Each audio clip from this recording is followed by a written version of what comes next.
Steve Sosnick, back to the broader markets whilst we wait for that. If we didn't get a stimulus before the election, would the market pull back? What do you think is priced in at the moment? I think what's priced in is sort of a carrot and stick going on between Mnuchin and Secretary Mnuchin and Speaker Pelosi. And I think they each need to keep talking to keep the bases in play, to keep the movement going. But there's also a third leg to the stool, and there's no inclination that Senator McConnell is going to agree to all this. So where Stephanie said it could be a sell the news type of scenario, I kind of agree with this. And I kind of think right now everybody's playing the part they need to play. But I don't know that we get anything real until after the election, and I think the market might be disappointed by that when it gets to realize it.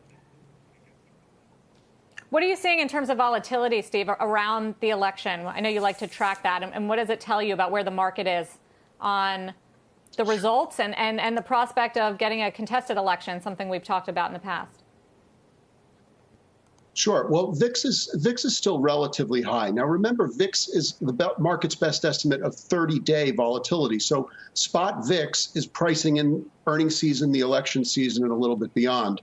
And I've been watching the VIX futures all year to see what it was predicting. A couple of weeks ago, we flipped from predicting, basically about a month ago, we flipped from predicting the highest volatility in October VIX, meaning the election, to November VIX, which is after the election.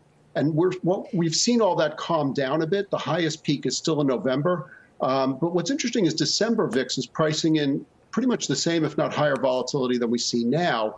And I do suspect that that's part of fears about capital. We might get some talk about capital gains tax increasing after the election if we do get that blue wave. And I think that's what the market is hedging there.